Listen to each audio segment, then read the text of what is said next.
আলহামদুলিল্লাহি রাব্বিল মাশরিকাইন ওয়া রাব্বিল মাগরিবাইন الذي خلق كل شيء زوجين وأوجب علينا الإحسان بالوالدين ونشهد أن لا إله إلا الله وحده لا شريك له وأشهد أن محمدًا عبده ورسوله سيد الكونين صلى الله عليه وعلى آله وأصحابه وأتباعه أجمعين ليلا ونهارا في الطرفين فقد قال الله تعالى في كلامه المجيد وبرهانه التوحيد أعوذ بالله من الشيطان الرجيم بسم الله الرحمن الرحيم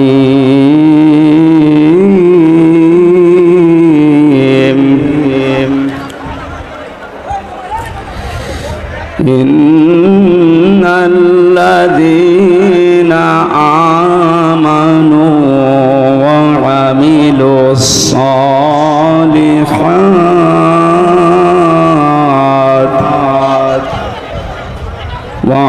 الصالحات كانت لهم جنات الفردوس نزلا خالدين فيها لا يبغون عنها ولا صدقت يا ربنا. عن أبي هريرة رضي الله تعالى عنه قال قال النبي صلى الله عليه وسلم اتقي دعوة المظلوم فإنها ليس بين الله وبينه حجاب. رواه ابن ماجه. وقال تعالى في شأن رسوله إن الله وملائكته يصلون على النبي يا أيها الذين آمنوا صلوا عليه وسلموا تسليما. اللهم صل على سيدنا مولانا محمد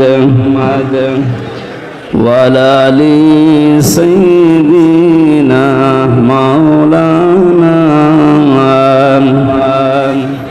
আলহামদুলিল্লাহ ঠাকুরগাঁও জেলা রানী শঙ্কল থানার অন্তর্গত বনগাঁও আবু জাহিদ উচ্চ বিদ্যালয় মাঠে ইসলামী রেনেসা পাঠাগারের উদ্যোগে আয়োজিত দ্বিতীয়তম বাৎসরিক তাফসীরুল কোরআন মাহফিলের স্বনামধন্য সভাপতি জনাব আলহাজ নজরুল ইসলাম, সহসভাপতি জনাব আলহাজ কাজী আয়ুব আলী সরকার, প্রধান অতিথি মাননীয় জাতীয় সংসদ সদস্য জনাব Hafiz Uddin Ahmed, guest of honour সাবেক সংসদ সদস্য জনাব মোহাম্মদ জাহিদুর রহমান জাহিদ ভাই, উপজেলা পরিষদের সম্মানিত চেয়ারম্যান জনাব শাহরিয়ার আজম মুন্না, অধ্যাপক মোহাম্মদ সাইদুল হক, সভাপতি বাংলাদেশ আওয়ামী লীগ রানী শঙ্কল উপজেলা ও সাবেক উপজেলা চেয়ারম্যান, বিশেষ অতিথিবৃন্দ, অনেক মানুষের নাম দেখতে পাচ্ছি আমরা। এ প্রচন্ড গরমে এমনিতে কষ্ট পাচ্ছি। সম্মানিত অতিথিদের জন্য একবারে দোয়া করছি, ওরফানা আলাকা যিকরাক। আল্লাহ এদের মর্যাদা সম্মান দুনিয়া আখিরাতে যেন উভয় জাহানে বাড়িয়ে দেন, বলেন আমিন।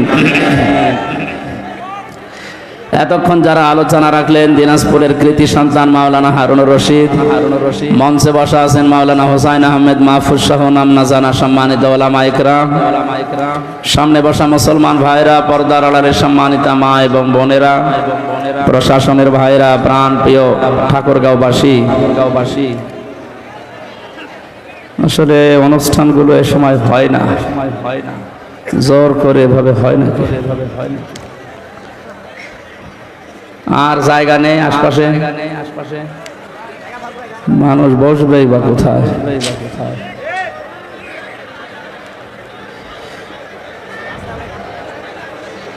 ঠিক আছে ভাইয়া, কথা বন্ধ করেন, কষ্ট হচ্ছে, আমরা তো দেখতে পাচ্ছি, কিছু করার পাচ্ছি কিছু। আরে ফ্যান কোথায় টাঙিয়েছে? ফ্যানের দিকে ধরিয়ে দেন। ঠিক আছে,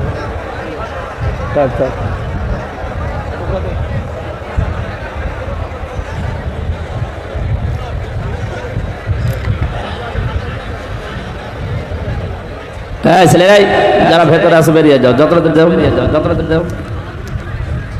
কোরআন শোনার জন্য যে বিশেষ কিছু নিয়ম নীতি কোরআন নিচে দিয়েছে, সেগুলো একটু ফলো করা দরকার। ওয়াইদা কুরিয়াল কুরআনু ফাসতামিউ লাহু ওয়া আনসিতু লাআল্লাকুম তুরহামুন।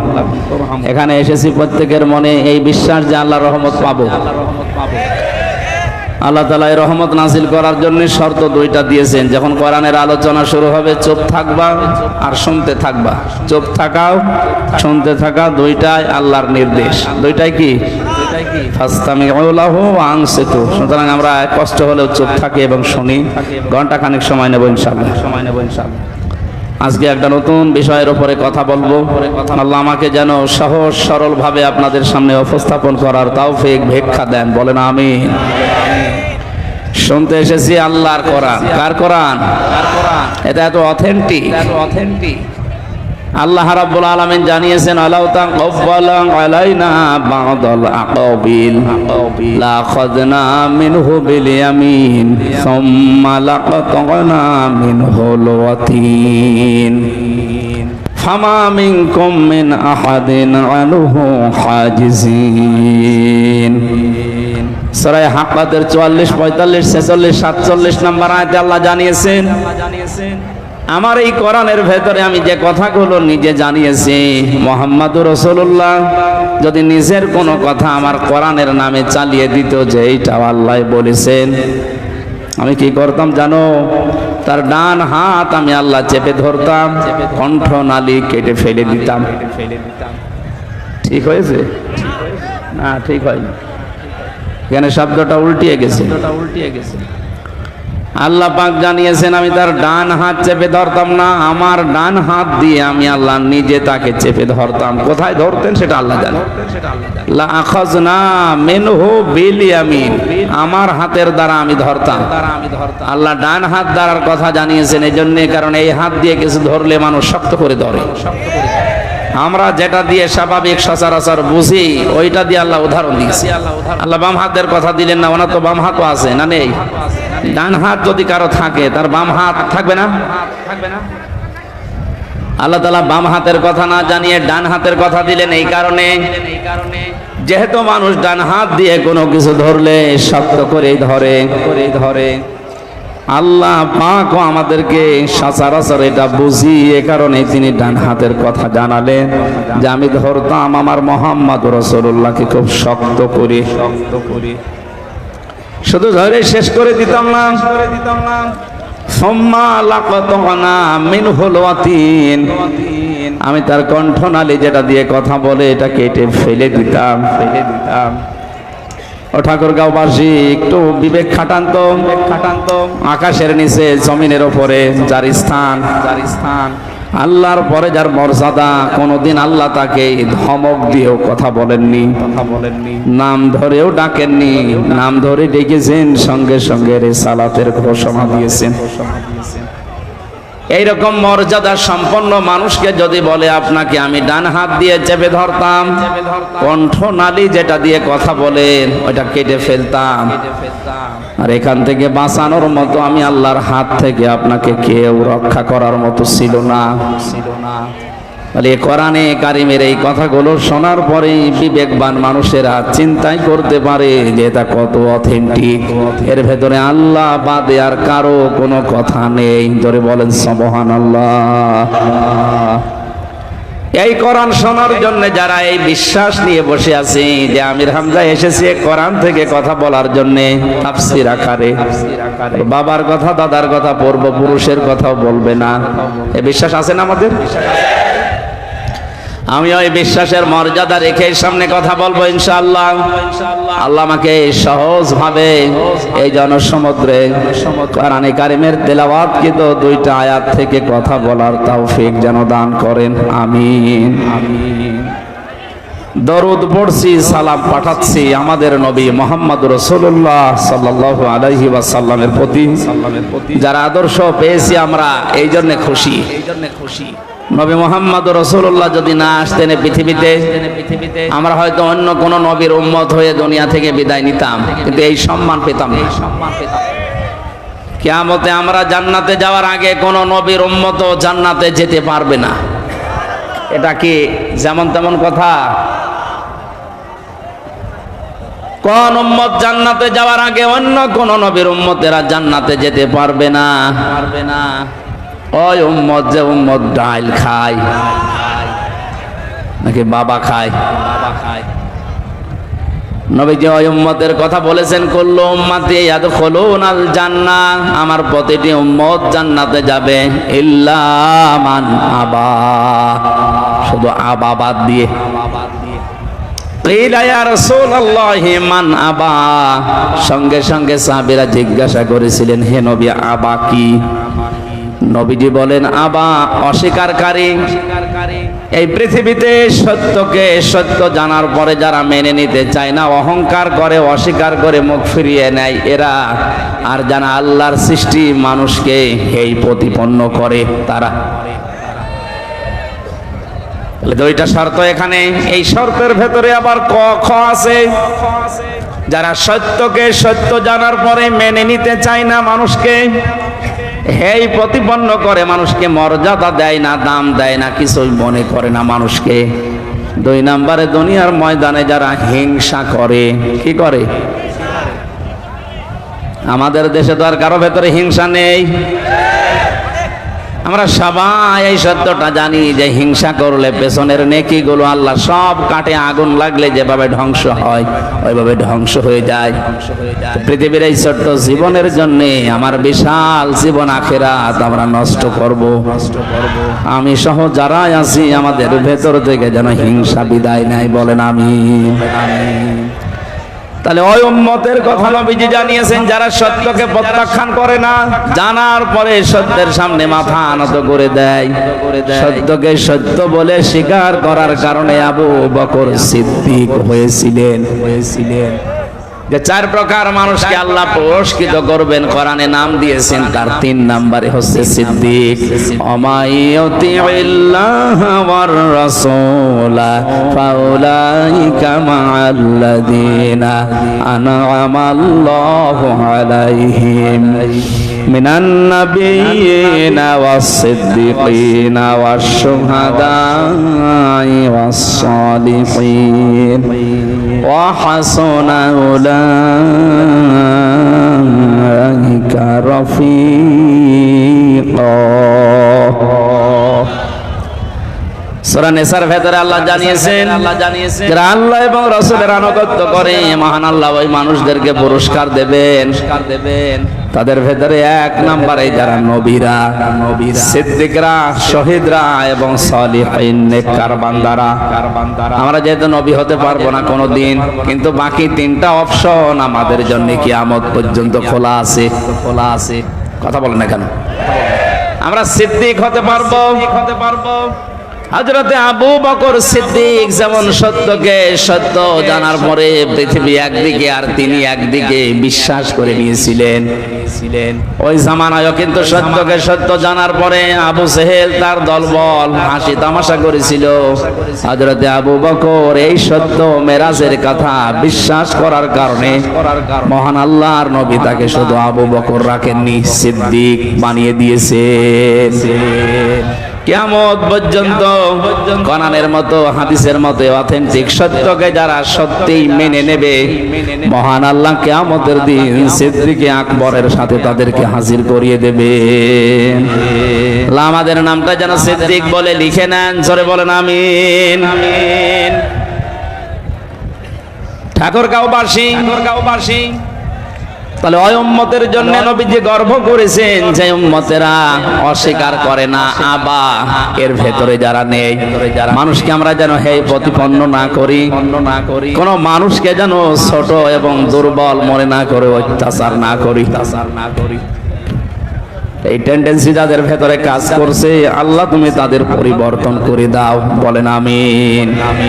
সে অন্য ধর্মের লোক হলে যদি পৃথিবীর অন্য কোন ধর্মের অনুসারী হয়, কোন মুসলমান যদি সংখ্যালঘু ওই জাতির উপরে অত্যাচার জুলুম নির্যাতন হেয় প্রতিপন্ন করে তাদের অধিকার নষ্ট করে, নবীজি জানিয়েছেন কিয়ামতের দিন আমি নিজে ওই হিন্দু লোকটার পক্ষ নিয়ে তোর বিরুদ্ধে মামলা দেব, বলেন নাউজুবিল্লাহ।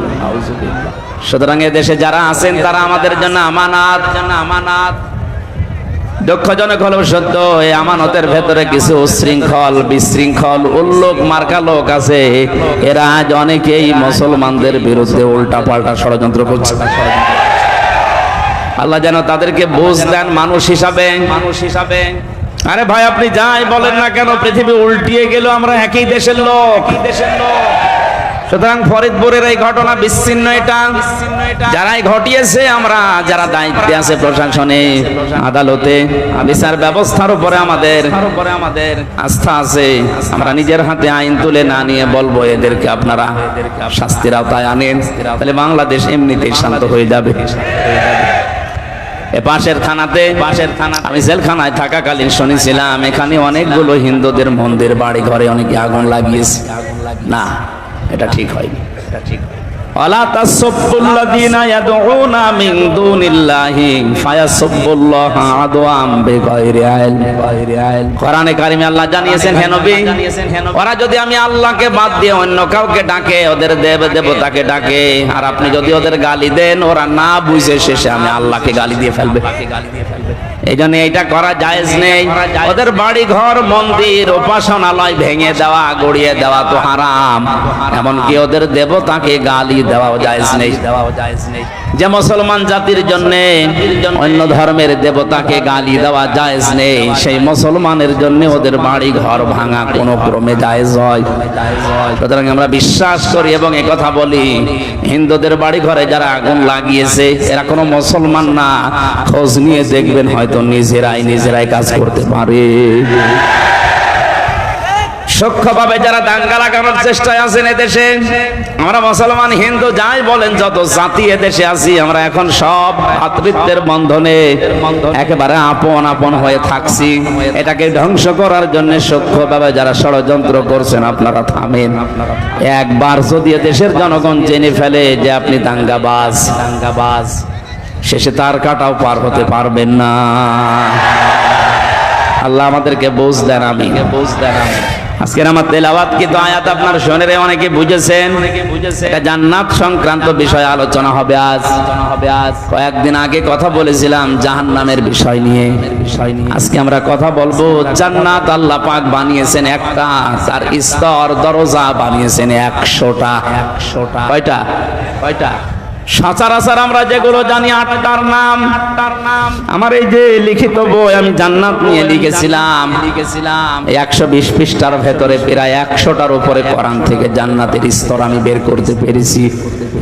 আজকে আমি আয়াত হিসাবে যতটুকু পড়েছি চেষ্টা চালাবো আমার এই জান্নাতের 8টা অন্তত দরজা দিয়ে কারা কোন কাজ করলে আল্লাহ তাদেরকে প্রবেশ করাবে, এটা যেন আমরা অন্তত সর্বোচ্চ যে দরজার নাম জান্নাতুল ফেরদাউস, এখানে দিয়ে যেতে পারে। নবীজি আমাদের এই লোভনীয় বস্তু সম্পর্কে আদেশ দিয়েছেন, তোমরা জান্নাত কামনা করো আল্লাহর কাছে।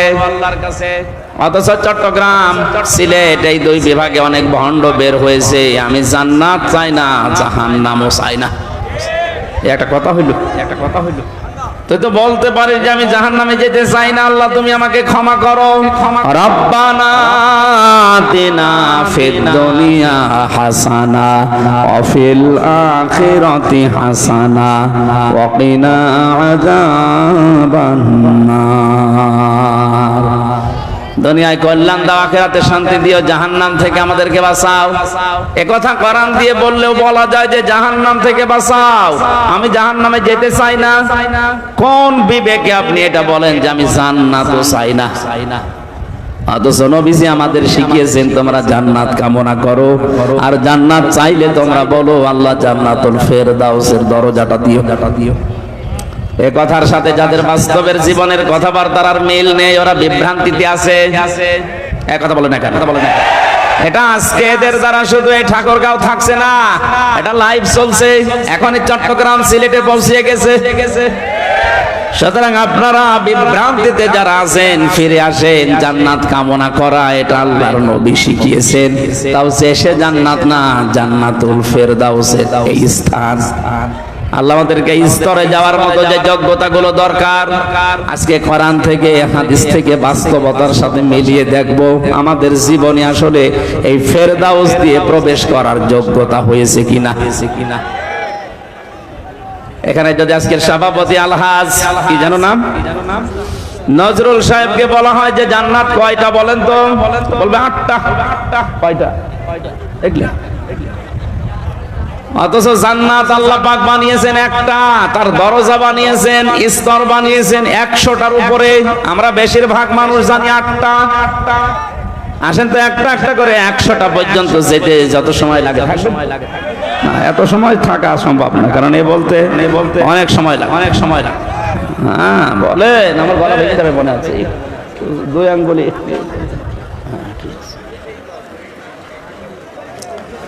যেটা কামনা করার জন্য নবীজি আমাদের শিখিয়েছেন তার নাম জান্নাতুল ফেরদাউস। আল্লাহ এর দরজা এমন সুন্দর ভাবে বানিয়েছেন, এর বর্ণনা এখানে আজকে পড়লাম কোরআনে কারিমে। সূরা কাহাফ 107 এবং 8 নম্বর আয়াত আল্লাহ জানিয়েছেন, ইন্নাল্লাযীনা আমানু ওয়া আমিলুস সলিহাত কানাত লাহুম জান্নাতুল ফিরদাউসি নুজুলা। বলেন আল্লাহু আকবার। খুব মনোযোগ দিয়ে শুনবেন। মনে করছেন এই আয়াত তো সে জন্মের পর থেকে শুনছি না, গতানুগতিক কথা আমি বলছি না, এখান থেকে গুরুত্বপূর্ণ কিছু শিক্ষা আমি বের করব বাস্তবের সাথে মিলিয়ে। এটা হয়তো আমার বিরুদ্ধেও যেতে পারে, আমিও পরিবর্তন হব। কথা বলেন। আমাদের যার গায়ে লাগবে তাকেই পরিবর্তন হওয়া লাগবে। কারণ বয়ান এখন আর হামজা করছে না, বয়ান করছে সরাসরি আল্লাহ নিজে। আমার মুখ দিয়ে শুধু অ্যাডভার্টাইজ হচ্ছে। আল্লাহ পাক জানিয়েছেন আইযুকুম লাআল্লাকুম তাযাক্কারুন। ওয়াজ তো করি আমি আল্লাহ, ওয়াজ কে করে? হামজা ওয়াজ করছে, ওয়াজ সরাসরি আল্লাহর, আমি শুধু অ্যাডভার্টাইজ করে শোনাচ্ছি। এজন্য মনে করবেন আল্লাহ নিজে এখানে ওয়াজ করছেন, আর আমার মুখ দিয়ে শুধু অ্যাডভার্টাইজ হচ্ছে। আল্লাহর কথা শুনতে হলে যেরকম মন মানসিকতা লাগে, যেরকম কান লাগে, যেরকম স্থিরতা লাগে, ঠিক ওইভাবে করে একটু সময় নিয়ে বসেন। ঘন্টাখানিক বসা যাবে না, কষ্ট হচ্ছে আমি তো দেখতে পাচ্ছি। যে ইবাদতে কষ্ট বেশি, ওই ইবাদতে সওয়াব বেশি। আর আমাদেরকে আল্লাহ দুনিয়াতে যেহেতু ইবাদতের জন্যই বানিয়েছেন, লাকাদ খালাকনাল ইনসানা ফি কাবাদ। অবশ্যই আমি মানুষকে বানিয়েছি কষ্টের পরে কষ্ট সহ্য করি। ইয়া আইয়ুহাল ইনসানু ইন্নাকা কাদিহুন ইলা রাব্বিকা কাদহান ফামুলাকি।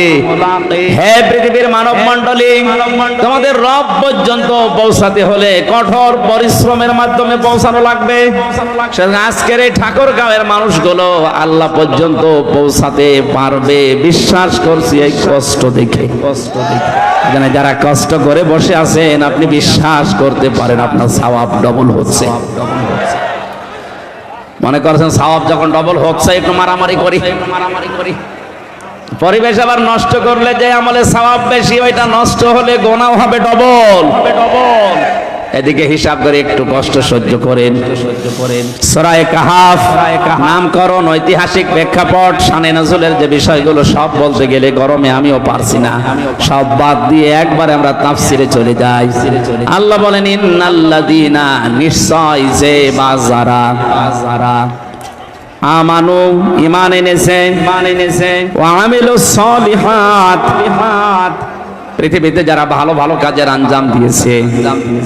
এবার আসেন তো আয়াতের দুইটা বিষয় নিয়ে যতক্ষণ পারি আমরা চেষ্টা করি তাফসীর করার। আল্লাহ জানিয়েছেন যারা ঈমান এনেছে না ঈমান পেয়েছে?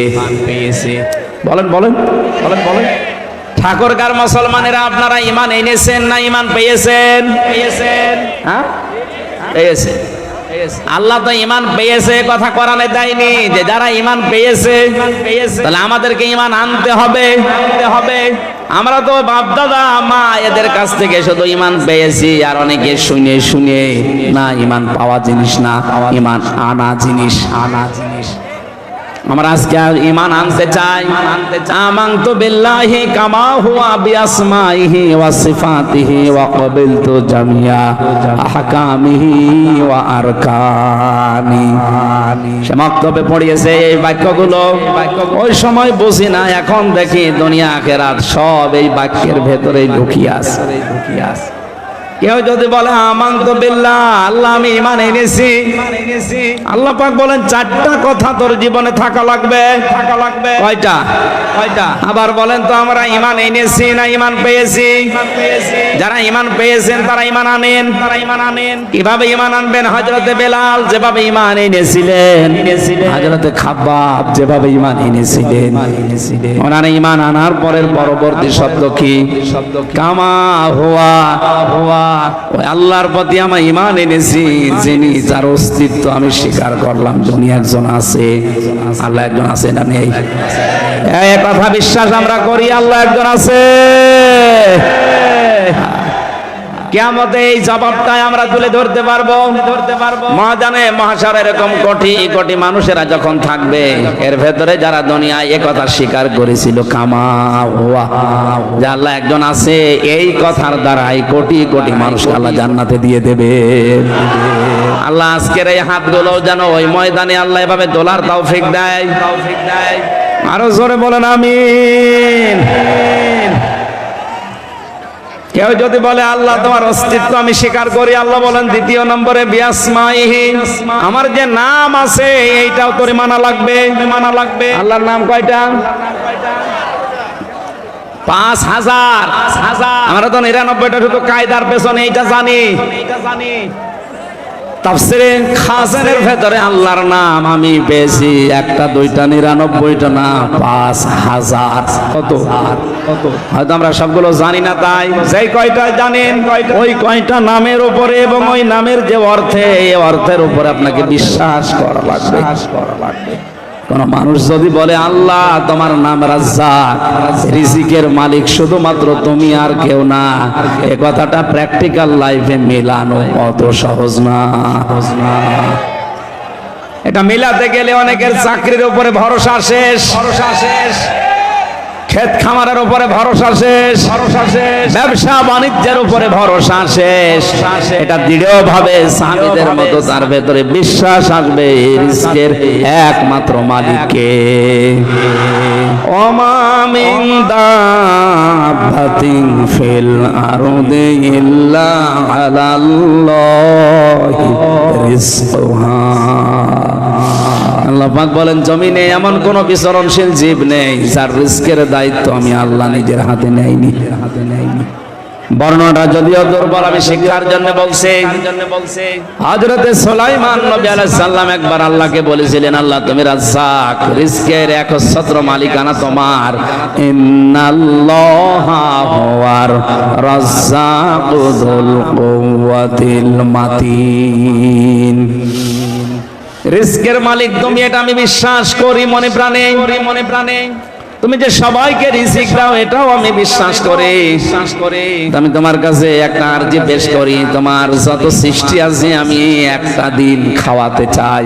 আমাকে যে বিশাল সাম্রাজ্য দিয়েছো, বিশাল ক্ষমতা দিয়েছো, এটার উপরে ভর করে আমি এ দায়িত্ব নিতে চাই। আল্লাহ পাক তিনবার তাকে বলেছিলেন না, এটা সম্ভব না, নাছড় বান্দা হয়ে যখন বললেন আমি চাই, আল্লাহ পাক বলেন একদিনের দরকার নেই, মাত্র এক বেলার খাবারের দায়িত্ব তোমারে দিলাম, যাও দেখি কেমন পারো।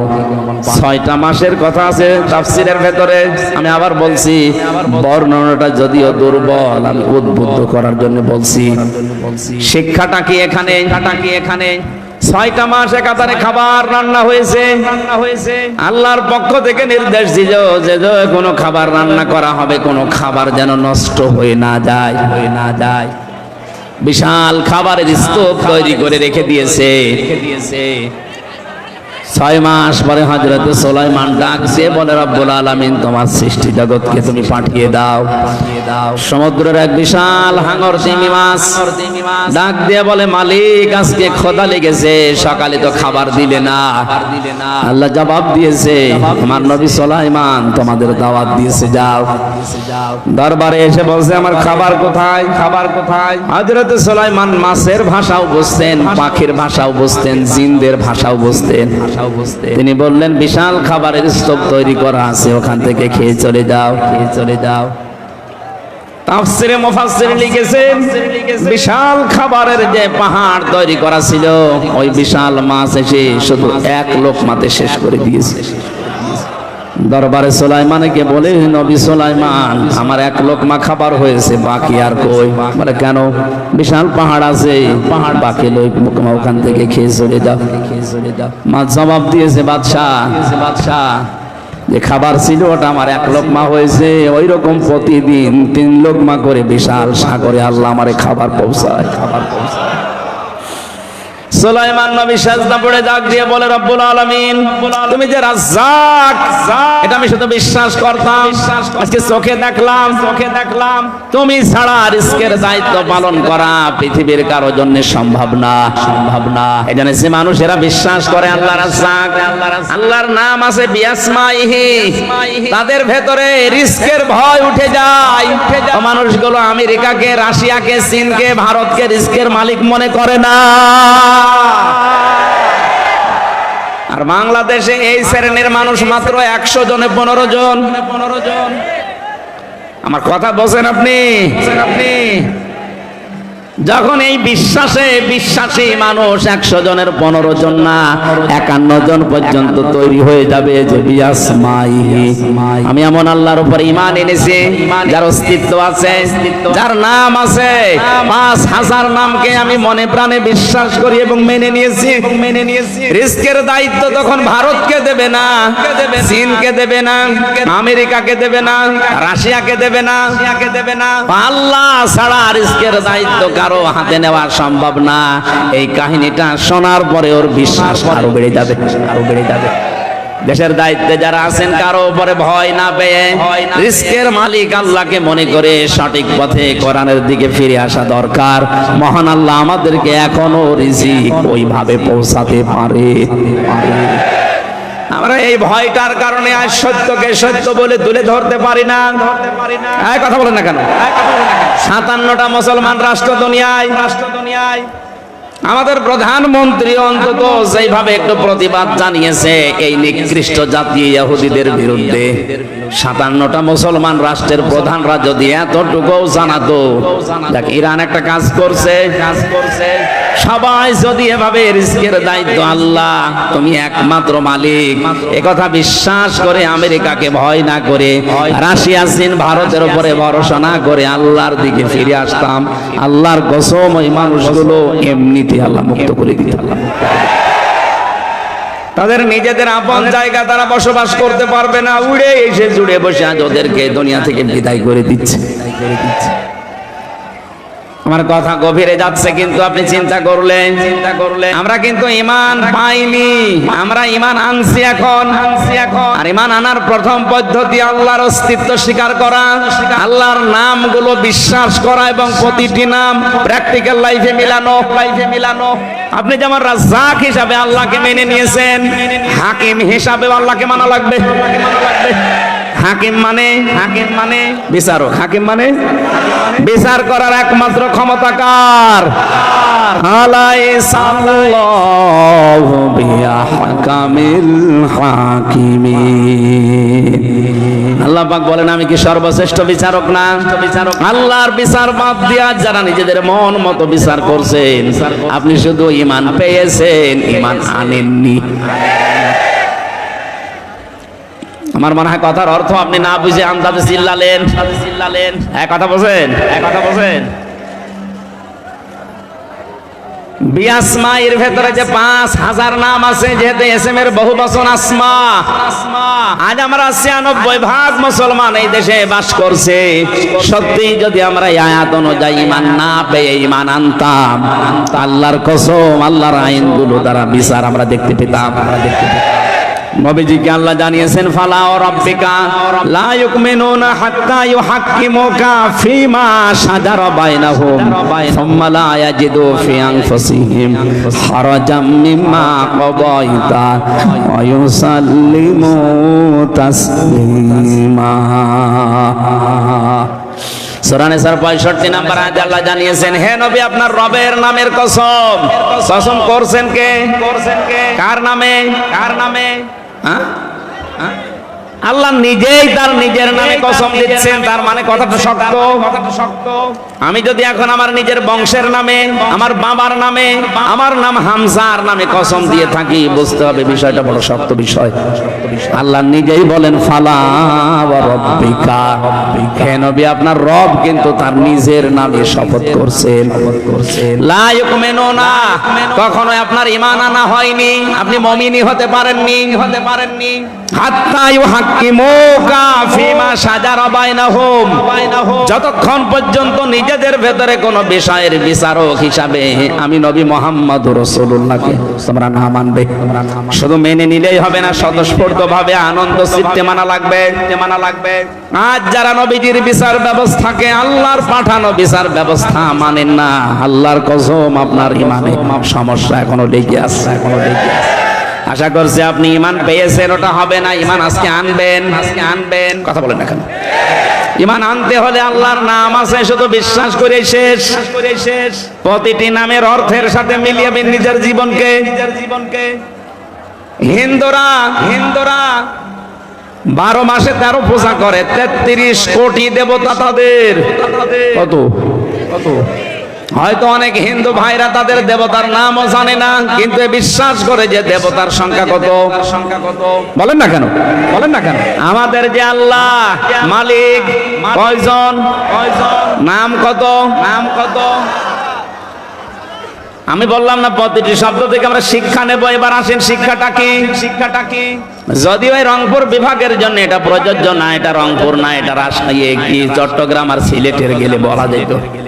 আলিল্লাহিল আসমাউল হুসনা ফাদউহু বিহা ওয়া দারুল্লাযীনা ইউলহিদুনা ফি আসমাই সায়াজজাউনা মা কানু ইয়ামালুন। সূরা আরাফ 9 নম্বর পারা 13 নম্বর পৃষ্ঠা 4 নম্বর লাইনের 180 নম্বর 81 নম্বর আয়াত। এটা তাফসিরে ফি জিলালিল কোরআনে সাইয়্যিদ কুতুব লিখেছেন। আল্লাহ পাক বলেন আমার অনেক নাম আছে, যে কোনো নামে পারো আমাকে ডাকো, কিন্তু সাবধান, আমার নাম যারা পরিবর্তন করে ফেলে, আমার নাম যারা ইলহাদ করে, উলট পালট করে, তাদের সাথে তোমরা আমাকে ডাকবা না। কে বলছেন? সুতরাং আল্লাহ বলতে যারা হো বলে তাদের সামনে মিশে আর ডাকা যাবে না। এবং আল্লাহর নাম যারা পাল্টিয়ে অন্য নামে ডাকে, এক কথা বুঝতেছেন?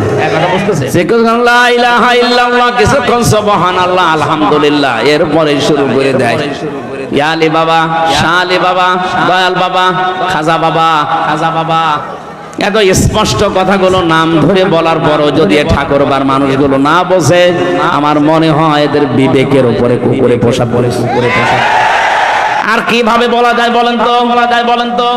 আল্লাহ নিজে বলছেন আমার অনেক সুন্দর নাম আছে, যে নামে পারো ডাকো, কিন্তু আমার নাম যারা উলট পালট করে ফেলে, আমার নামের সাথে যারা অন্য কিছু মিলায়, এল হাত মানে কি উল্টা পাল্টা করে ডাকা, তাদের সাথে মিলে তোমরা আমি আল্লাহকে ডাক বানা।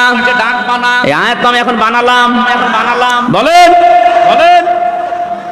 আল্লাহর নাম আছে একটা দুইটা না, আমরা শুনলাম তাফসীরের ভাষা দিয়ে 5000। আপনার যদি মনে হয় যে আল্লাহ আল্লাহ বলতে কিছুক্ষণ ভালো লেগেছে, এবার আল্লাহ বলবো না রহমান বলবো, বলেন, কোনো অসুবিধা নেই। আপনি বলেন ইয়া রহমান ও ইয়া রহিম ও বলেন, অসুবিধা নেই। কিন্তু আল্লাহর নামের সাথে অন্য কাউকে আপনি মিলাতে পারবেন না। ইয়া খাজা আল্লাহর কোনো নাম আছে? ইয়া আলী বাবা কোন নাম আছে? এমনকি চট্টগ্রাম বিভাগে অনেকে রাসূলের মহব্বতের নাম দিয়ে বিশ্ব নবীর নাম নিয়ে ওরা জিকির পর্যন্ত বানিয়ে ফেলেছে। ইয়া রাসূলুল্লাহ ডাকতেছে, কবিরা গুনাহ হবে আপনার। রাসূলের নামে শুধু দরুদ পড়া যায়, জিকির করা যায় না। জিকির করা যায় কার নামে? আমি আবার বলছি, আমরা যারা ঈমান পাইনি, ঈমান এনেছি, তারা আমার আল্লাহর অস্তিত্বকে যেমন স্বীকার করলাম, আল্লাহর নাম আছে এইটাও স্বীকার করা, এবং প্রতিটি নামের সাথে আমার প্র্যাকটিক্যাল লাইফ মিলানো।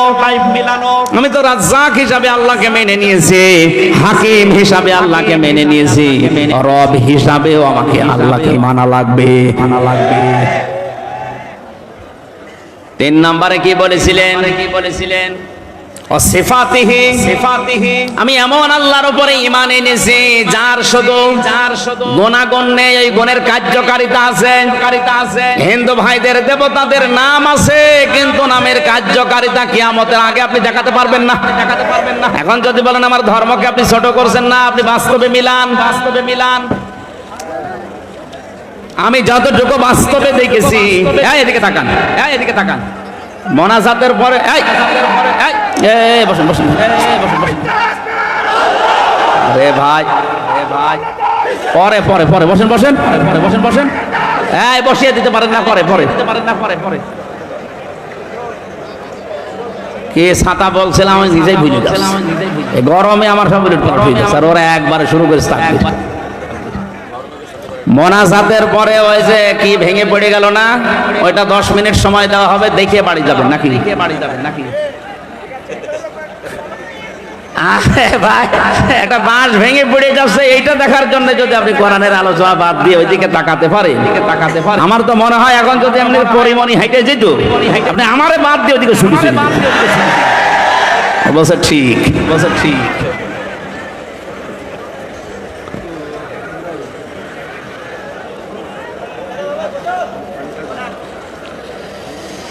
মুসলমান ভাইরা, আমরা বোঝাচ্ছিলাম আল্লাহ রাব্বুল আলামিন যে নামগুলো নিয়েছেন, নামের সাথে আমরা পরিচিত হয়েছি গুণাগুণের সাথে।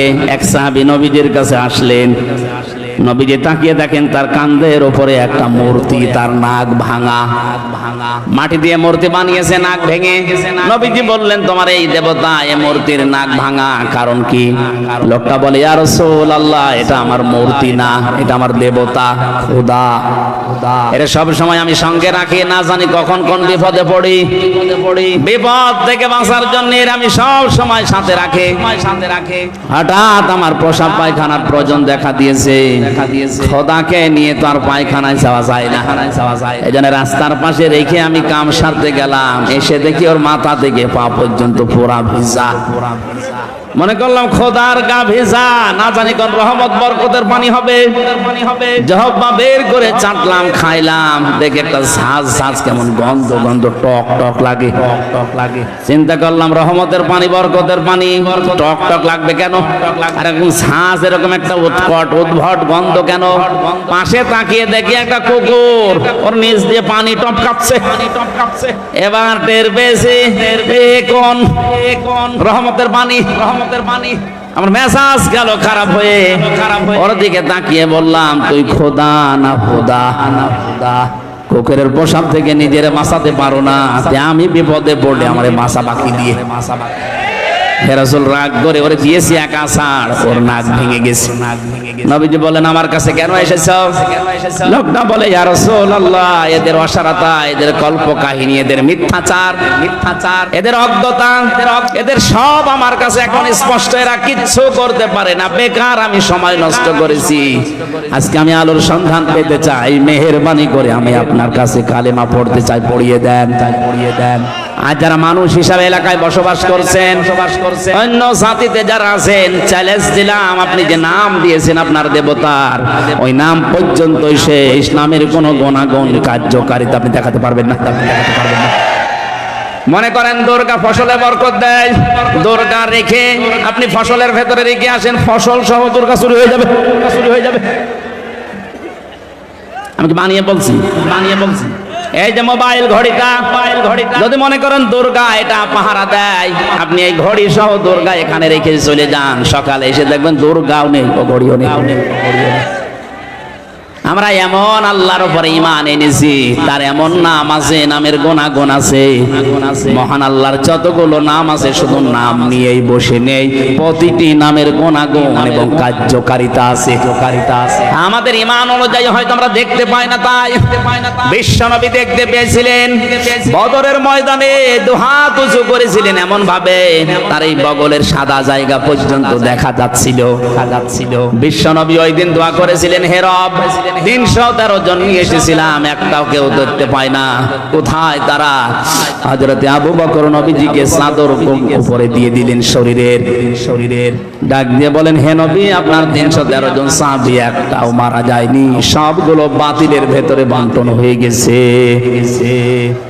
সঙ্গে সঙ্গে জিবরাইল আলাইহিস সালাম বিশ্ব নবী মুহাম্মদ রাসূলুল্লাহর কানের কাছে মুখটা নিয়ে এসে একটা আয়াত শোনালেন, সূরা আনফালের 9 নম্বর আয়াতটা, ইয তাসতাগীসুনা রাব্বাকুম ফাস্তাজাবা লাকুম আন্নী মুমিদ্দুকুম বিআলফিম মিনাল মালাইকাতি মুরদিফিন।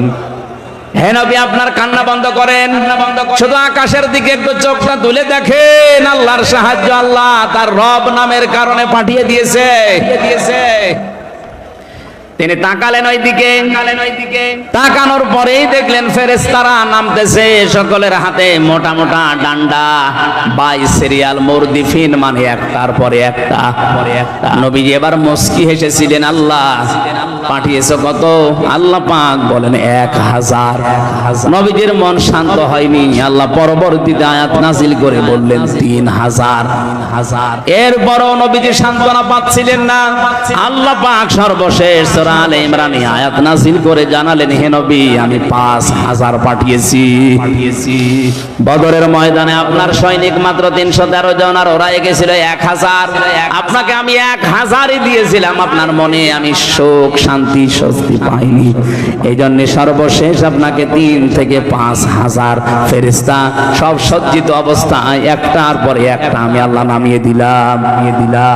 ফেরেশতা যে নাজিল হয়েছিল তার বাস্তব প্রমাণ নবীদের কাফের ছিল ওই সময় এক চাচা, হযরত আব্বাস। তিনি মুসলমান হওয়ার পরে এসে বলেছিলেন, ভাতিজা, তুমি তো জানো আমি তোমার চাচা কেমন শক্তিশালী, কেমন শৌখিন, সোনার বোতাম আমি ব্যবহার করতাম। ময়দানে তোমার যে সৈনিকগুলো, আমি তো সবগুলোই চিনি। নতুন নতুন কিছু সৈনিক আমি দেখলাম, যাদেরকে এর আগে কোনোদিন তোমার আশপাশে আমি ঘুরতে দেখিনি। নবীজি মিসকি হাসলেন, ডাক দিয়ে বলে, চাচা কার কথা বলেন? বলে, ওই যে ময়দানে আমি যখন যুদ্ধে লিপ্ত ছিলাম, তাকিয়ে দেখলাম পেছন দিক থেকে কে যেন এসে আমার ঘাড় ধরে করে ফেলেছে। নবীজি বললেন, কি দেখলে, কাকে দেখলে চাচা? হঠাৎ করে বিশ্ব নবী মুহাম্মদুর রাসূলুল্লাহর কাছে জিবরাইল এসে একটা হাসি দিয়ে চলে গেছে। জিবরাইলের এই চিহ্নটা দেখার পরে নবীজির চাচা আব্বাস বলেছিলেন, ভাতিজা, এই যে কিছুক্ষণ আগে একটা সৈনিক দেখলাম, কোথায় গেল? এখন আর তো দেখতে পাই না। নবীজি বলেন, চাচা কাকে দেখলেন? ওটা সাধারণ সৈনিক না, ওটা আল্লাহর ফেরেশতা জিবরাইল। নিজে কমান্ডার হয়ে আজকে এই বদরের ময়দানে নাজিল হয়েছে, তার পেছনে আল্লাহ পাঠিয়েছে 5000 ফেরেশতা। যে সমস্ত কাফেররা মরে পড়েছিল বিশ্ব নবী বদরের ময়দানে কোন দিনের জন্যও তিনি আগ্নেয় অস্ত্র ব্যবহার করেন নাই, অথচ যে সমস্ত কাফেরেরা মরা পড়েছিল, যে ওদেরকে কাছে যে দেখলেন অধিকাংশ গুলোর শরীর পুড়ে গেছে। তার মানে ফেরেশতারা যে মোটা মোটা ডান্ডা নিয়ে নেমেছিল, ওটা ডান্ডা শুধু না, ওটা জাহান্নামের পোড়ানো রড ছিল। যার শরীরে লাগিয়েছে ওখানেই ও শেষ।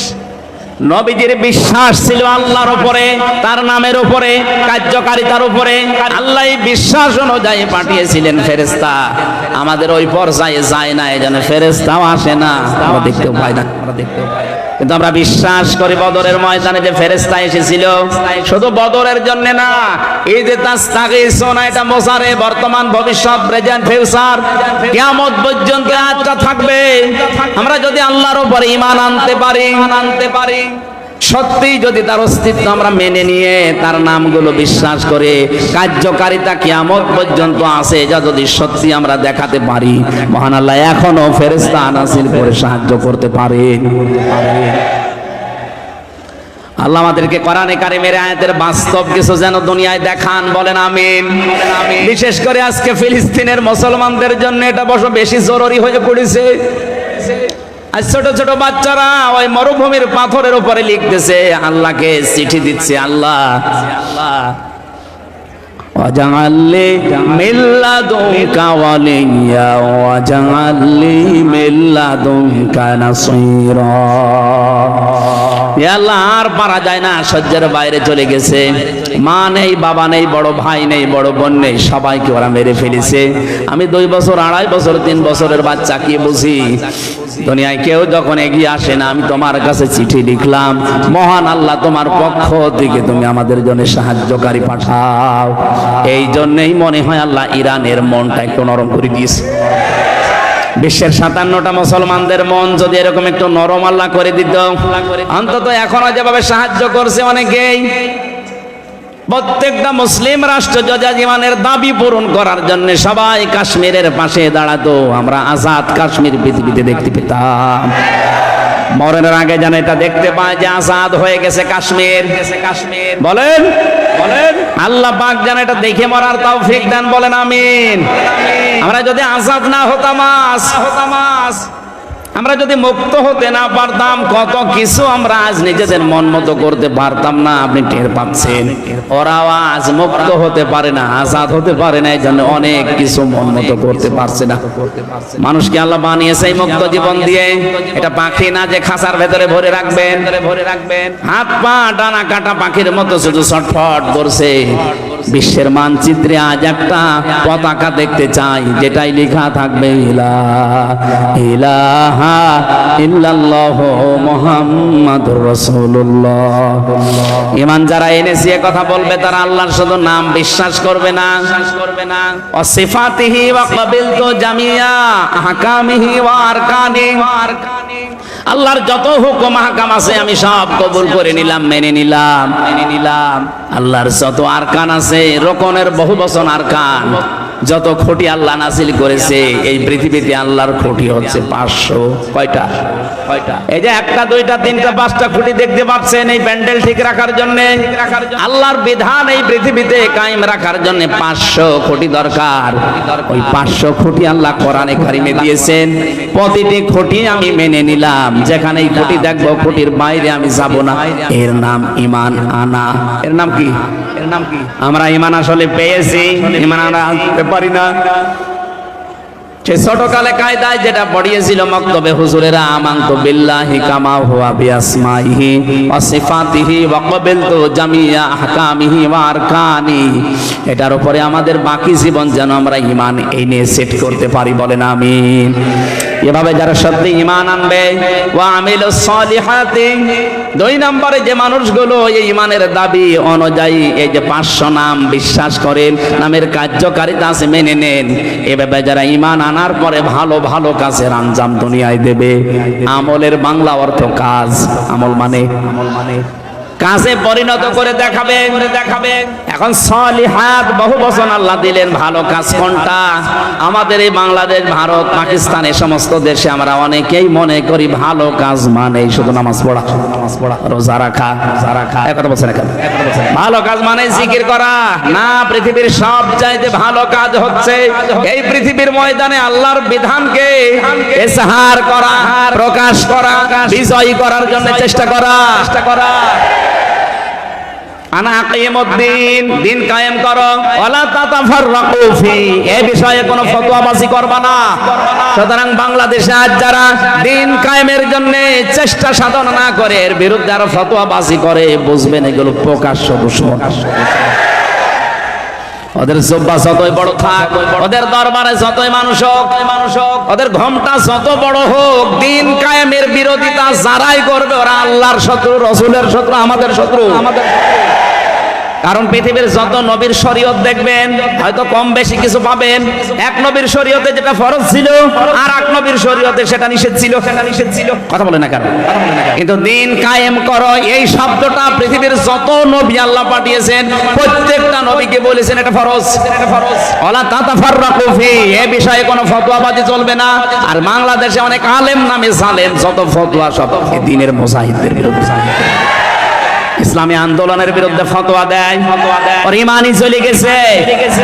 আর ওরাই বলে যে ইসলামী আন্দোলন দুনিয়া যারা করে তাদের নাকি আকীদা ঠিক নেই, ওদের ওয়াজ শোনা যাবে না। ওটা টাটকানির ভেজাল শয়তান। সূরা শুরার 13 নম্বর আয়াতে আল্লাহ দলিল দিয়েছেন 4 জন নবীর নাম দিয়ে। কয়জন? হযরত ঈসা নবী, হযরত মুসা নবী, হযরত ইব্রাহিম নবী, হযরত নূহ নবী। এত বড় বড় পাওয়ারফুল 4 জন নবীকে ডাক দেওয়ার পরে নবীকে বললেন, হে নবী, আপনাকে আমি ওহী করলাম আকিমুদ্দিন, আপনি আর যাই করেন দুনিয়াতে দিন কায়েম করবেন। দিন কায়েম মানে শুধু পায়খানায় বলেন, শুধু খাবার খাওয়াই, শুধু সন্তান জন্ম দেওয়াই না, টয়লেট থেকে শুরু করে আন্তর্জাতিক জীবন পর্যন্ত যেখানেই যাবেন ওখানেই দিন আছে না নেই? টয়লেটে গেলে দিন আছে, এইটা আপনি মেনে নিলেন যে বাম পা দিয়ে প্রবেশ করা, দোয়া পড়া, কিছুক্ষণ বসে থাকা, এরপরে গান্দা জিনিস বের করে বের হওয়ার সময় ডান পা দিয়ে বের হয়ে দোয়া পড়া হয়ে গেল না। মানে আবার কি আছে ওখানে যে খাবার খাবে, আপনি তো এইটাই করেন টয়লেটে, বাম পা দিয়ে বলেন আল্লাহুম্মা ইন্নী আউযু বিকা মিনাল খুবুসি ওয়াল খাবাইস, এরপরে আর কিছু পড়েন না, বসে থাকেন। কিছুক্ষণ পরে যখন বেরিয়ে আসেন ডান পা দিয়ে কি বলেন আপনি? গফরানাকা, হে আল্লাহ আমি ক্ষমা চাই তোমার কাছে, এতক্ষণ তো তোমার জিকির আজগার করতে পারিনি 10-15 মিনিট, এইজন্য আমি মাফ চাই। আলহামদুলিল্লাহিল্লাযী আযহাবা আন্নিল আযা ওয়া আফানি, প্রশংসা সবাই আল্লাহর জন্য যিনি আমার পেট থেকে গন্ধ জিনিসগুলো বের করে দিলেন, আমাকে স্বস্তি দিলেন, শান্তি দিলেন, নিরাপত্তা দিলেন। বলেন সুবহানাল্লাহ।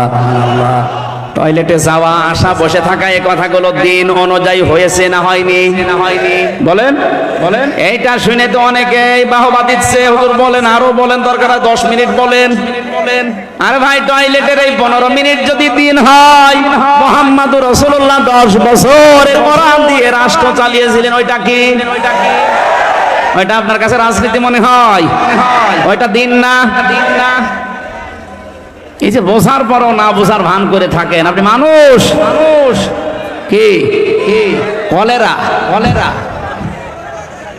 এত সহজ ভাবে বুঝলেন যে দিন, পায়খানায় 10-15 মিনিট এটা দিন হয়ে গেল, বিয়ে শাদী করার সময় দিন হয়ে গেল, সন্তান জন্ম দেওয়ার সময় দিন হয়ে গেল, আর 10টা বছর নবীজি কোরআন দিয়ে পরিবার সমাজ রাষ্ট্র চালালেন, এইটা আপনার কাছে রাজনীতি মনে হচ্ছে? এই জন্য দিন কায়েম করা এটা নফল না, সুন্নত না, ওয়াজিব না, এটা ফরজ। প্রত্যেকের জন্য ফরজ আইন এটা। যে যেখানে আছে ওখান থেকে ওর টার্গেট থাকা লাগবে আল্লাহর এই জমিনে কি করে আল্লাহর বিধান কায়েম হয়।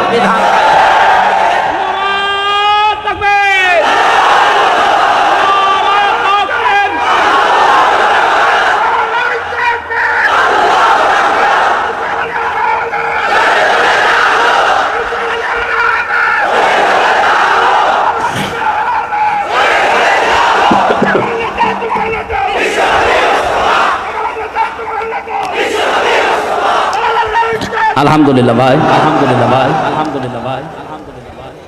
তাহলে আমলে সালেহ বলতে আমাদের যে ভ্রান্ত ধারণাটা আছে পৃথিবীর সবচাইতে বড় আমল হচ্ছে দিন কায়েম করার আমল। সাহাবায়ে কেরাম এইটা বুঝেছিলেন, এই জন্য 11 বছরের মাঝমুফি জীবন দিতে দ্বিধাবোধ করেননি। আর নবীর কাছে যে বলেছেন, হে নবী আপনারা আমার 2 ভাইকেই নেন। নবীজি বলেন তুমি তো ছোট, মাপে বুঝতে চাও না। বলেন মাপে বুঝি না তাতে কি হয়েছে, আপনি শক্তি পরীক্ষা করেন, পরীক্ষা করেন। দেখেন তো ওরা ভালো কাজ বলতে বুঝেছিল আল্লাহর জমিনে দিন কায়েম করা, আর আমরা এই কাজকে দুনিয়ার কাজ মনে করে, এই কাজকে রাজনীতি মনে করে অনেকের ছেলে মেয়ে স্ত্রী নিজেও যেতে চায় না, এদেরকেও দিতে চায় না। আমি আশা করছি আপনার এই ছোট কথা আপনি বুঝেছেন। না বোঝার ভান করে থাকলে এদিকে আসেন, ঝুড়ি কোদাল দিয়ে বোঝাচ্ছি। আমল এইটাই পৃথিবীর শ্রেষ্ঠ আমল। আমি এটা তো বানিয়ে বলছি, বলেন বলেন। আজ এই দেশের 18 কোটি মানুষের 96% মানুষ যারা মুসলমান দাবি করছে, তাদের ছেলেকে মেয়েকে স্ত্রীকে ভাতিজাকে ভাইজিকে যদি এই মনে করে দিতাম যে এই ভালো কাজ সবাই মিলে করো নামাজ পড়ার মতো, এ দেশে দিন কায়েম হতে আর বেশি দেরি হওয়ার কথা। বলি নামাজও পড়ছেন, রোজাও রাখছেন, হজ করে আসেন, যাকাত দেন, বড় জুব্বা গায়ে দেন, আর দিন কায়েমের জন্য যারা আন্দোলন করে এদের কথা শুনলে আপনার কাছে রাজনীতি মনে হয়। বলে দিনকাল ভালো না, দরকার ভালো না, দরকার। আমিলু সলিহাত হচ্ছে না আপনার ঈমান অনুযায়ী, এজন্য ভালো কাজ এখান থেকে শুরু করা দরকার। আজকে দিনের বেলায় মাহফিল ছিল দিনাজপুরের কাহারুল, ওখানে এই ফাস্তা সাহারাহুর ব্যাখ্যা করতে যে ফাহাল্লা হালালাহু ওয়া হারামা হারামাহু, কি করে আমরা আজ হালালকে হালাল জানার পরও মেনে নিতে পারি না, হারামকে হারাম জানার পরও ছেড়ে দিতে পারি না, কেন পারি না, ওর ব্যাখ্যা দিয়েছিলাম।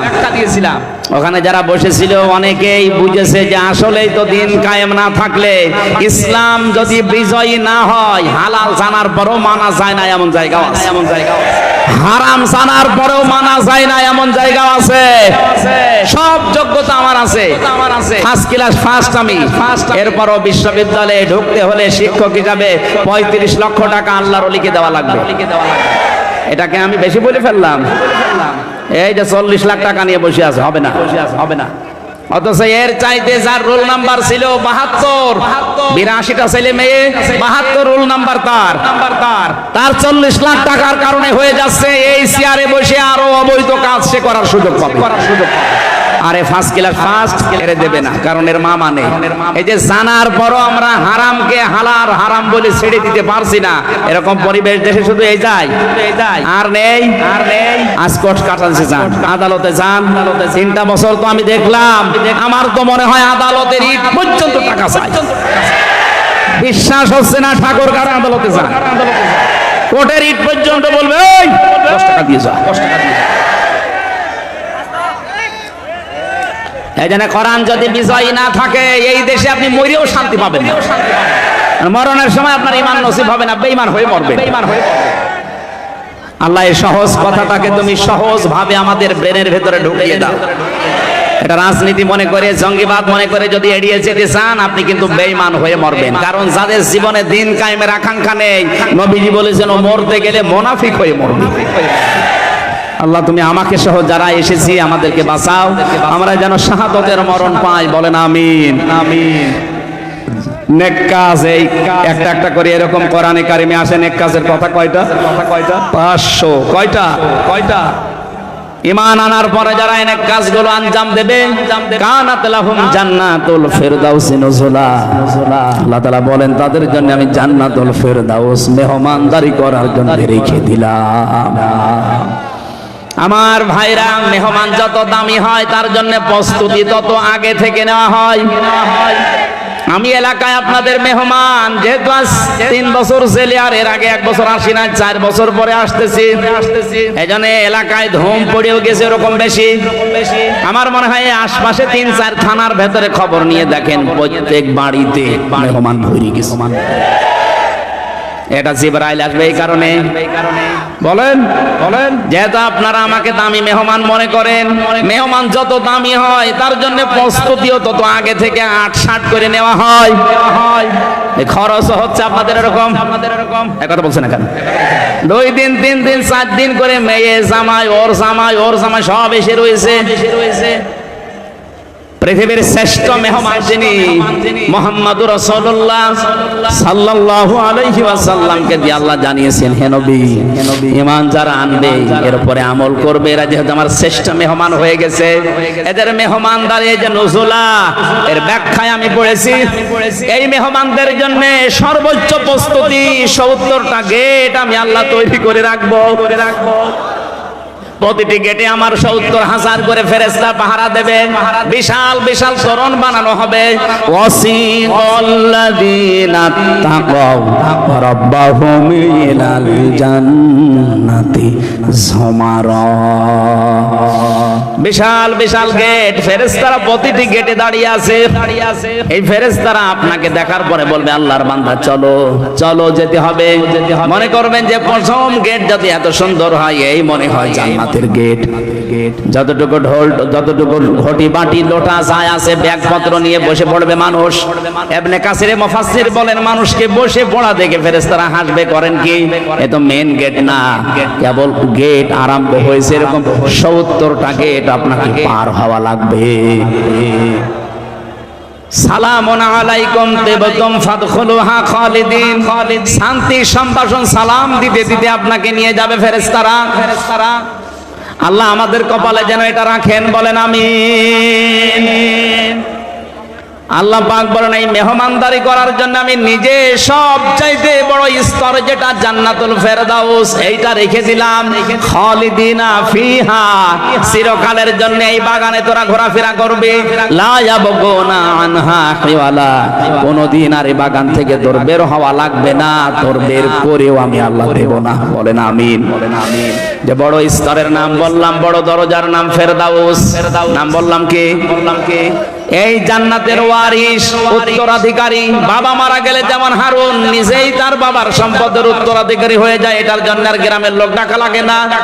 আল্লাহ কোরআনে দিয়েছেন, আত্মা গুণ দুনিয়ায় যারা অর্জন করবে, এই মানুষগুলোর জন্য আমি আল্লাহ এই জান্নাতুল ফেরদাউসকে উত্তরাধিকারী হিসাবে ওয়ারিস বানিয়ে দিলাম।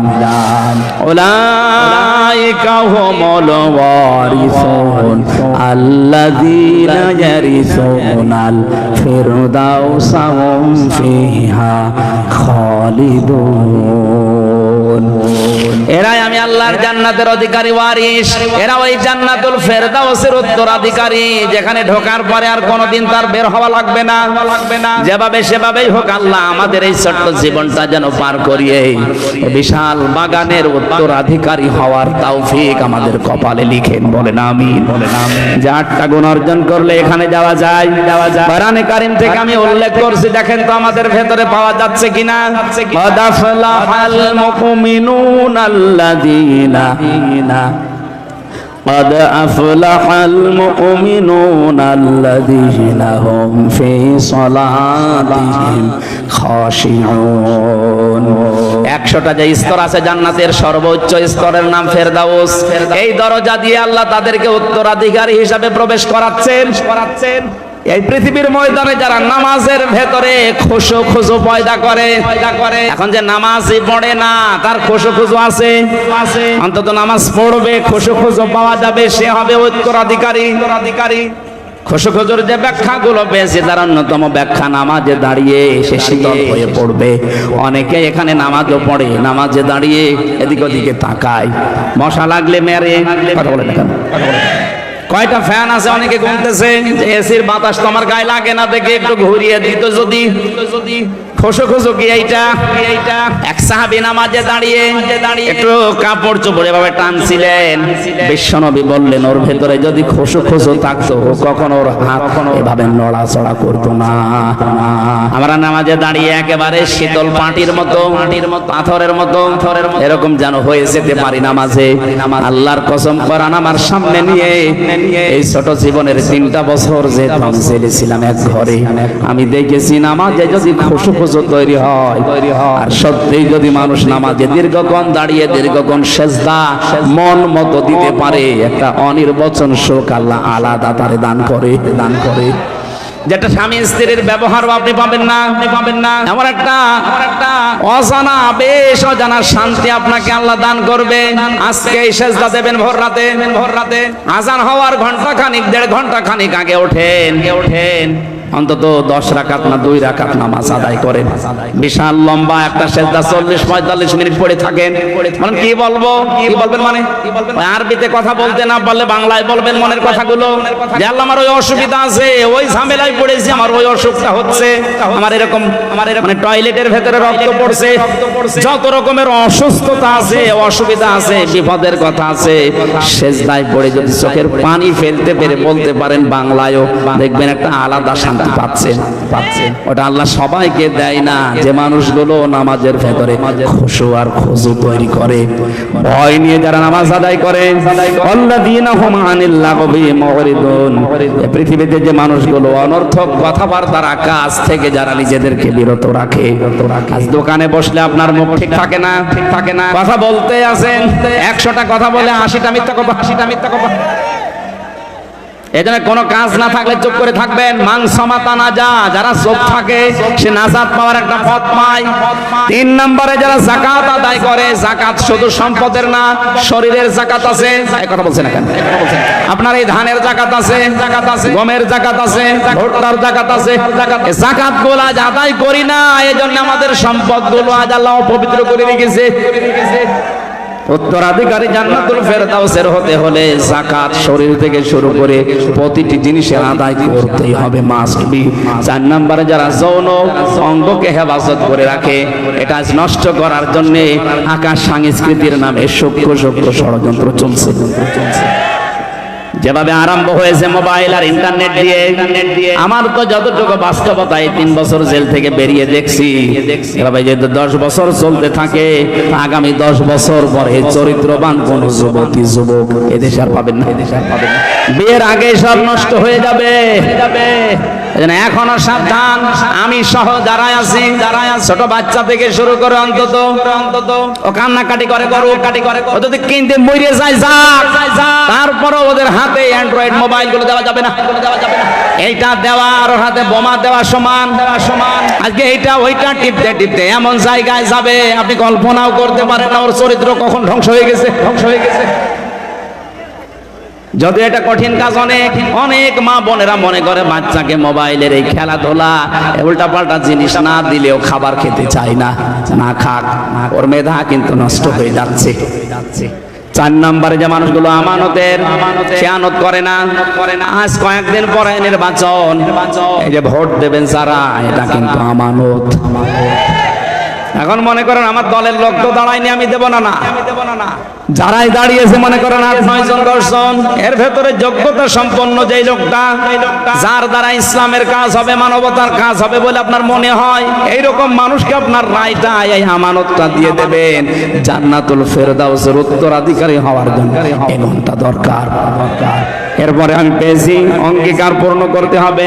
ওয়াদা যদি কারো সাথে দেয়, আজ এখানে আমি আসার আগে যারা ওয়াদা দিয়েছে যে বাড়িতে টিউবওয়েল বসিয়ে দেব, বিশাল গরুর গাড়ির চাকার মতো জিলাপি কিনে দেব, কত রকমের ওয়াদা কত মানুষ করে, অথচ ওয়াদাকে কিছু মনেই করে না। পাস করার পরে সব ওয়াদা ভুলে যায়। ওনার জন্য জান্নাতুল ফেরদাউস হারাম হয়ে যাবে। ওয়াদা ঠিক রাখবেন, ওয়াদা যদি করেন, আর যদি ওয়াদা করতে না পারেন, ঠিক রাখতে না পারেন, করবেন না। এরপরে আছে নামাজে যত্নবান হওয়া। আল্লাহ রাব্বুল আলামিন কোরআনে কারিমে এই যে গুণগুলো দিয়েছেন, যদি কেউ অর্জন করতে পারে, মহান আল্লাহ তাকে এই বিশাল ফেরদাউসের উত্তরাধিকারী হিসাবে কবুল করে নেবেন। আমি সহ প্রত্যেকটি মানুষকে আল্লাহ যেন এটা কবুল করেন, আমিন। দ্বিতীয় নম্বর দরজার নাম পেয়েছিলাম জান্নাতুল মাওয়া। আমা আদরাকা মা ইল্লিয়ুন। হে নবী, আপনাকে ওরা জিজ্ঞাসা করে ইল্লিন কি, বলেন এটা একটা জান্নাত, এর উপরে আর নিচে জান্নাতুল মাওয়াটা সাজানো আছে। দুনিয়াতে যেই মানুষগুলো আল্লাহকে ভয় করে সব অন্যায় কাজ থেকে নিজেকে বাঁচিয়ে রাখতে পারে, তার জন্য জান্নাতুল মাওয়া আল্লাহ রেখে দিয়েছেন। আল্লাহ আমি সহ প্রত্যেকের জন্য যেন জান্নাতুল মাওয়ার ব্যবস্থা করেন, আমিন। দারুল মাকাম আছে, দারুল বারার আছে, দারুল খুলদ আছে। একটা একটা করে 100টার বর্ণনা আমি পেয়েছি কোরআনে কারিমে। আল্লাহ যে একটা সর্ব উচ্চ স্তর ফেরদাউস, আমি সহ প্রত্যেককে উত্তরাধিকারী হওয়ার তৌফিক দান করেন, আমিন। পারিবারিক জীবনে দাম্পত্য কলহর যে বইটা আমি লিখেছিলাম, ওই গাড়িতে পাওয়া যাবে, যাওয়ার সময় স্ত্রীকে এবং স্ত্রীরা স্বামীকে কিনে পড়াশোনা করার চেষ্টা করেন। আল্লাহ আমাদের পারিবারিক জীবনে যেন জান্নাত দান করেন, আল্লাহুম্মা আমিন। লা ইলাহা ইল্লা আনতা সুবহানাক ইন্নী কুনতু মিনাজ জালিমিন। লা ইলাহা ইল্লা আনতা সুবহানাক ইন্নী কুনতু মিনাজ জালিমিন। ফাস্তাজাবনা লাহু ওয়া নাজ্জাইনাহু মিনাল গাম্মি ওয়া কাযালিকা নুনজিল মুমিনিন। রব্বুল আলামিন পছন্দ এই গরমে ঠাকুরগাঁও রানী শঙ্কর থানার এই বনগাঁও যুব সমাজ কর্তৃক আয়োজিত তাফসীর মাহফিলে গভীর রজনী, এখন প্রায় রাত 12টা বেজে গেল। এত রাত পর্যন্ত জান্নাতুল ফেরদাউসের অধিকারী হওয়ার যে যোগ্যতাগুলো তুমি দিয়েছো, আমরা শুনছিলাম, জীবনে মেনে নেওয়ার জন্য আমাদের মানার তৌফিক দিয়ে দাও। আয়োজনে সওয়াব যদি দিয়ে থাকো আমাদের নবীর রওজায় পৌঁছিয়ে দাও। যারাই চেষ্টা করেছে আয়োজনের জন্য, প্রত্যেকের জীবনের নেক মাকাসাদ পূরণ করে দাও। তোমার যে বান্দাগুলো মানুষের খেদমত করবে বলে আকাঙ্ক্ষা পেশ করেছে, বিশেষ করে সাইদুল হক, আহমেদ হোসেন, আব্দুল কাদের, সোহেল রানা সহ, বাবর আলী ভাই সহ, মোজাম্মেল হক সহ যত মানুষ নিজেদেরকে জনগণের খাদেম বানাবে বলে আকাঙ্ক্ষা দিয়েছে, তোমার এলমে যার প্রতি জানা আছে যে তার দ্বারা তোমার ইসলামের জনগণের কাজ হবে, আল্লাহ তুমি তাকে মালা পরিয়ে দিও। মা বোনেরা পর্দার আড়ালে বসে আছেন, খাদিজার মতো, আয়েশার মতো তাদেরকে বানিয়ে দাও। আমাদের সবাইকে তুমি রোগ শোক থেকে হেফাজতে রাখো আল্লাহ। এই ঠাকুরগাঁও জেলার ডিসি, এসপি, টিওনো, ওসি যত মানুষ দায়িত্ব পালন করছে আমাদের জানমাল ইজ্জত আবরু হেফাজতের জন্য, আল্লাহ এদের দায়িত্বটা তুমি ইবাদত হিসাবে কবুল করে নাও। এই জেলার মাটির নিচে যারাই ঘুমিয়ে আছে, কবরটা তুমি কোরআনের ইজ্জতে জান্নাত বানিয়ে দাও। নবীজি জানিয়েছেন, কোরআনে কারিমের আলোচনা যেখানে হয় ওই এলাকায় 40 দিন কবরের আযাব মাফ হয়ে যায়। আল্লাহ তাআলা কোরআনের বিশাল ইজ্জতের কারণে এলাকার মানুষের কবরগুলো কিয়ামত পর্যন্ত ক্ষমা করে দাও।